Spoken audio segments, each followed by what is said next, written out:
With the best app in the world, logging your calories is still, unfortunately, a massive headache that takes up a lot of time and effort. There is one device that promises to measure your calories automatically by measuring glucose levels in your cells, and that's the Healby Go-Bee. Unfortunately, most reviewers conclude that this technology doesn't quite work yet, but it's promising that it might be on the horizon someday. For now, sadly, a lot of professionals believe that this type of calorie measuring is just simply impossible. So, back to the problem at hand. How do you measure the calories you're eating without letting it drive you completely mad? One option is to take a more general approach. Try this. Monitor your caloric intake for a few days. Look at things you eat regularly. For instance, maybe you have the same cereal every morning or a petit croissant for lunch. If you don't, well then maybe it's time that you started.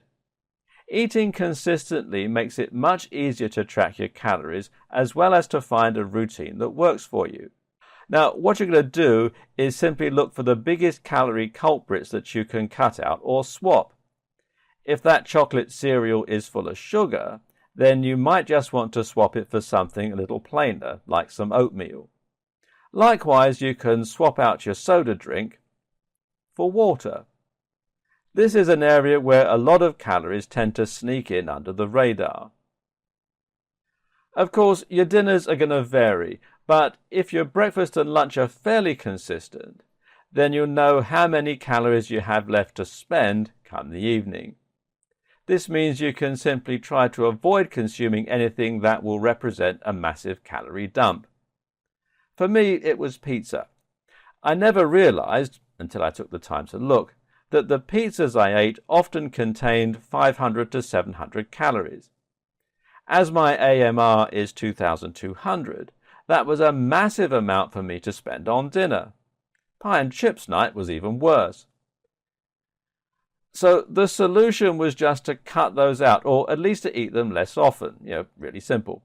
And if I knew I was having them that night, then that was a great time to go for a 6-mile run, which will burn me 700 to 800 calories.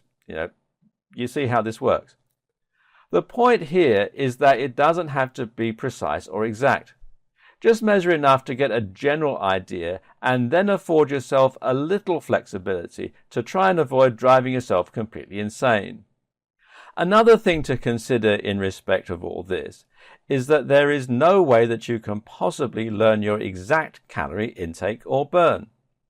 It's just too varied. Of course, there are different numbers of calories in apples, for example. And likewise, your testosterone fluctuates every single day, which in turn has a big impact on your ability to burn calories. So don't try and track it precisely. Track it generally and aim to consume about 200 calories less than you burn, if your aim is weight loss. If you manage this, then you'll be able to consistently burn fat, and even when you make a mistake, you still won't go over your calorie burn. Of course, it's also super important to be careful what you eat and to make sure that you're fueling your body with all the crucial vitamins, minerals, amino acids, and other nutrients that you need. That's a topic for an entirely different video, though, and a whole subject unto itself.